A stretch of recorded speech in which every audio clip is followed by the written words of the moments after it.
Yan.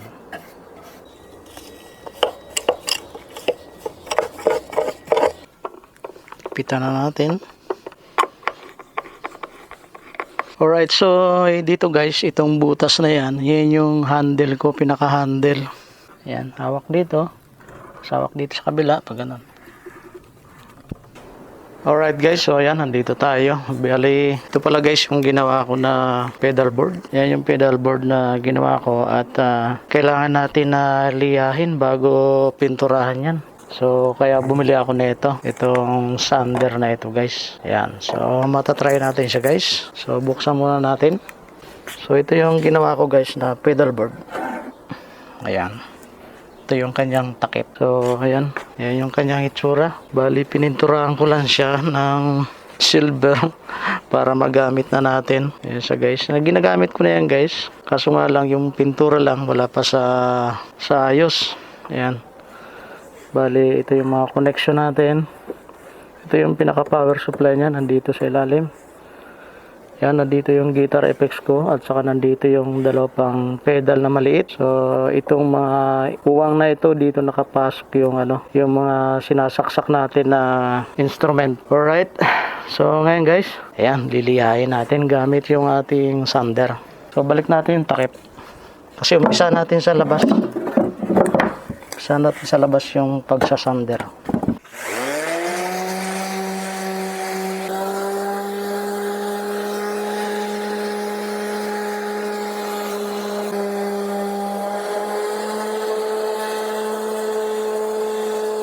Oops. Okay. Ayun. Ang ganda.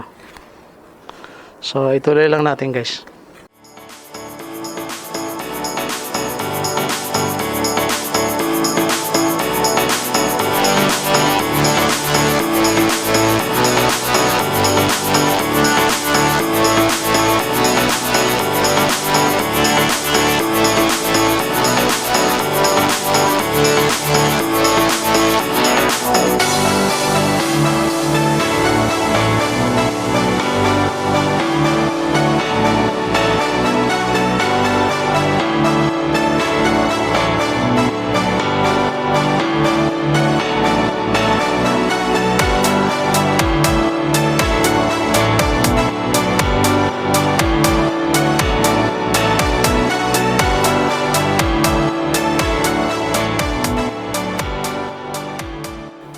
Alright guys, so yan.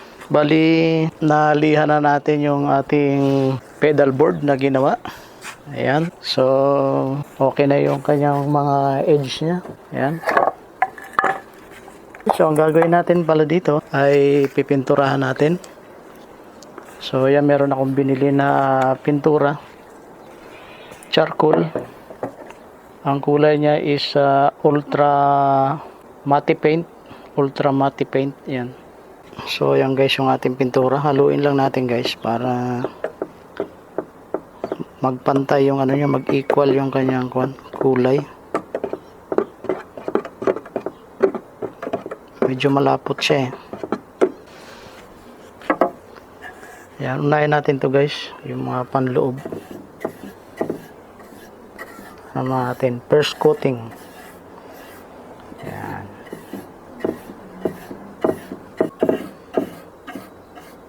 Yan. Tapos lililahin uli natin to guys pag natuyo. So itabi natin siya at patuyuin natin. Ayan. Dito nakapatong yung dalawang pedal ko na maliit eh. Yung Packbird saka yung looper ko na gawa ng Amon natin pala yung okay, 2 down. Tabi muna natin guys dito. Okay, sunod natin yung ating power supply. Ito yung ating power supply guys. Okay, tabi muna natin. Patuyuin natin. Dito na. Yan.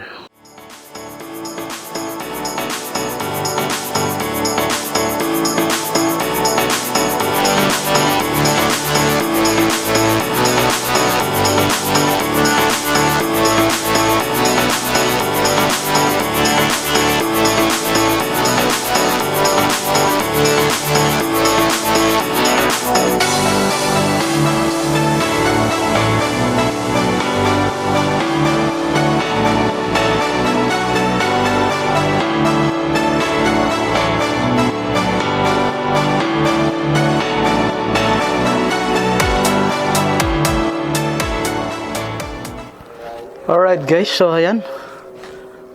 Napinturahan na natin guys. Yan yung ating power supply. Ito. Medyo pinapatuyo pa natin guys. At ito naman yung iba pang inano natin. Pininturahan. So medyo umaambon na guys. Umaambon. Ayan o. Tumutulo. Alright guys, so yan guys, itutuloy na natin. Bali, ito na, natapos na natin pinturahan yung ating pedal board. At ang gagawin ko ngayon guys ay assemble natin. Ilalagay natin tong guitar effects natin dito sa pedal board natin. So, unahin muna natin yung mga cables na nakakabit sa ilalim guys. Alright. So, tigas. Parang sumikip yung ano niya guys dahil kumapal yung kahoy niya dahil sa pintura. So, unahin muna natin yung ating power supply. So, ito yung ating power supply guys. Lagyan natin ng ilaw. Ayan, may ilaw tayo. So, maliwanag na. Alright, so yan guys, ito yung aking power supply. So, explain ko lang yung aking power supply. Gumamit lang ako ng 4 na adapter, PSA, Bose PSA adapter. Yan. And then, pinagsama-sama ko rito. And then, meron din tayong power switch para makontrol natin, ma-power on natin yung ating 4 na power adapter. So, ito yung power supply natin. Ito yung input ng AC cord natin. At ito naman yung output niya. So, alisin muna natin to guys. Alright, so yan yung connection natin. So, bali, ang gagawin ko guys, ay itong connection na to ay para to dito. Yan. Tapos may isa pang cable natin. Ito.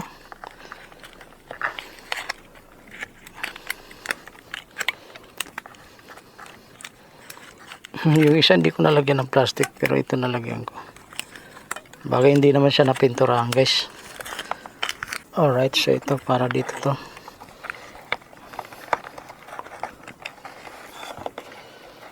Alright, so ganyan yan guys. Para ito sa dalawang pedal board natin. Itong dalawa na to. So bali ganyan lang ang connection nya. Bali pagdudugsongin lang natin to. Ito yung AC natin. AC input. Ayan. Nakaklik lang siya. Ay nakaano. Alright. So ito ay para sa ating ME80 saka BE8 natin, guitar effects. So itong connector dito guys ay para sa ating adapter, charger, no, dito. So ikabit na rin natin to para magamit natin. So itong charger na ito guys, para ito sa aking wireless, yung wireless natin para sa ating guitar. Ito yung wireless guitar ano natin, connection. Bali gumagamit akong dalawa. Alright, so ayan, nakakabit na siya. So pwede tayo mag-charge habang nagpi-play, no? So try natin. Ayan, connect natin dito. Then connect na rin natin sa ating supply dito, sa ating extension. Alright, so yan guys, nakakonect na yung ating power supply. So ipa-power on ko lang siya dito. Ito yung pinaka-power on natin. Ay, naka-on na pala. Naka-on. So try natin guys na mag-charge. Charge natin ito. Ayun, nagcha-charge siya. Yan. So yan ang purpose ko guys. Yan, nagcha-charge na siya, oh. Di ba? Yan. Ang purpose ko yan, lalagay ko siya dito. Yan. Kapag tayo nagpi-play, so yung isang guitar wireless natin ay nagcha-charge dito. So walang problema, no? Pag nalobat ito, pwedeng salpak uli yung isa pang guitar wireless natin. Alright. Ayan guys, nagcha-charge. So gumagana. Ayan. So tabi muna natin. Pinakita ko lang sa inyo guys kung ano yung purpose ng ating charger na nakakabit dito. So secure naman ito. Secure ito. So detachable lang siya guys. Kapag nagdi-disassembly ako, pwede mo siyang tanggalin. Ayan. Pwede siyang tanggalin. Pwedeng ikabit pag kailangan mo. No? Then lagay mo lang dito sa tabi. Yan, pwede ka mag-charge. So ngayon, meron akong i-charge yung ilaw natin lubat habang nag-assemble tayo. So i-charge natin. Okay, so ayan, nag-charge guys. Alright, so tuloy natin guys, assemble natin. So ayan, nakabit na natin yung pinaka power supply natin at naka-secure na siya. Susunod natin guys ay ito. So ito yung cable natin guys, oh. Hindi ganong maganda yung pagkaka-connect ko, pinagdugtong ko lang, no? So ano lang naman to, pansamantala. Magkakabit ako ng bibili ako ng panibagong connector na ganito. So pansamantala lang ito kasi yan, may dugtong siya dito guys, eh. Pero magagamit naman, okay naman siya. So ito yung wire natin dito sa pinakailalim. So yan lang natin, position lang natin guys. Yan, ganyan yung position nito. Tapos dito na siya sa, so ayan, nakaposition na. Unahin muna natin tong ano natin, yung acoustic B8 natin. So dito ko siya nilalagay guys. Diyan, dito siya nakalagay. Kabit muna natin to guys. Yan, meron lang siyang screw dito. So i-connect na natin siya guys. Yan. So power off natin kasi nag-on. Kabit natin. Meron pa tong tornilyo sa ilalim guys. Mamaya pag na ano natin sa ibabaw, na complete natin dito sa ibabaw.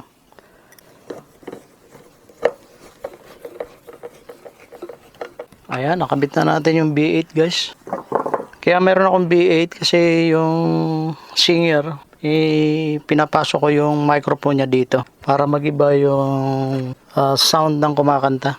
So hindi direct agad sa amplifier. So pinapadaan ko muna sa akin bago ipapunta sa amplifier. Alright, so ito naman guys ay ang connection nito ay pag ganito naman. Ganyan. So ito dapat na-connect dito. Ito naman ay dito. Ayan, ito ay dito.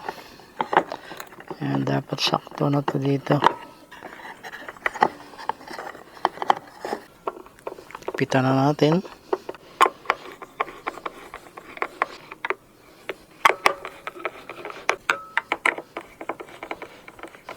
Ayan guys, nakabit na natin. Ayan, so yan yung mga tornilyo na nilagay natin. Oh. Ayan. Alright, dito. Ayan. Ay, mayroon pa pala din kulang. So, dito naman sa kabila, ayan. Ayan. Ayan guys, ayan, may tornilyo dyan doon. Tapos yung cable, yung power natin, ayan, nakapasok sa ilalim. So, tuloy natin. Ito na yung kakabit natin guys. Alright, so kompleto na rito. Ito na lang ang kulang natin.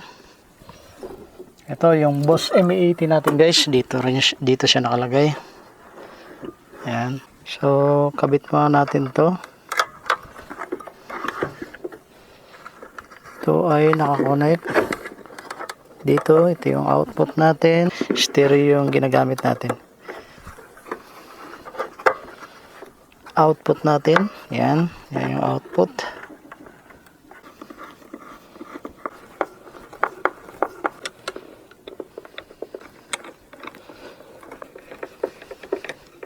So, dalawa na lang. Ayan, power on natin. Ayun, gumana. Okay na guys, ano? Ayan na guys, natapos na natin. Ayan, naka-on. Ibig sabihin, gumagana yung ating source, power source natin. Ayan, bali ito yung, ano nyo guys, may apat, ay, bali balong tornilyo ito. Sa 2, 3, 4. Tapos dito sa kabila, 4 din. Ayan. 4 din siya. Okay.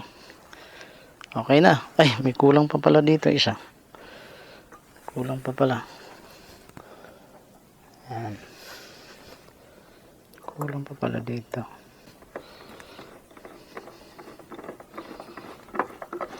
Gumanda na yung ano nyo. Kulay dati silver eh. Pangit tingnan eh. Parang ano gusgusin eh. So ngayon guys, naging professional na yung dating niya. Oh. Di ba? Ba? Professional na professional ang naging dating. Ayan. Ayan, maganda talaga pag kulay ano no. Mati gray, mati black. Ang kulay nito guys, mati black. Ayan oh, ganda na oh. Ayan. So, meron pa akong kakabit dyan guys. Bali, yan yung takip natin, di ba?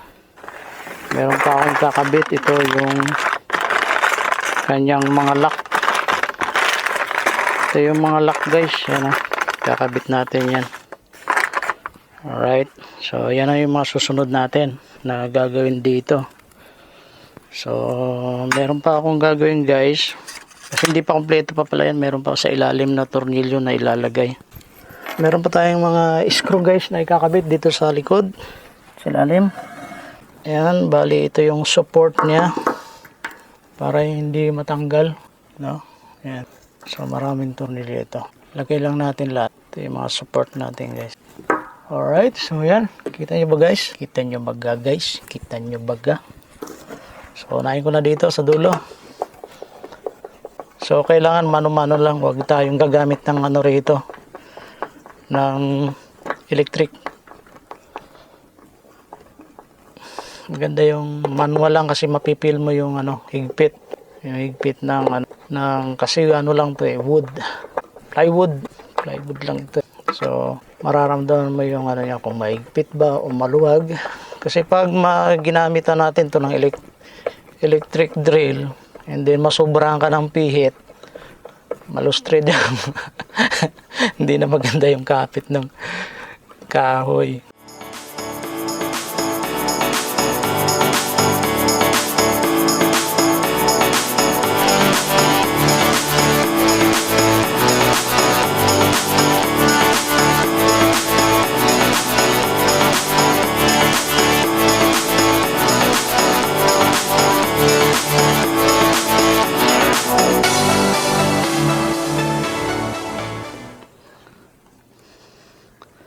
Ayan yung ating mga screw guys. Yung 6. Ayan yung screw natin. Para support yan. Yeah. Bigat din. Para support dito. Support dito. At saka support dito. Yan.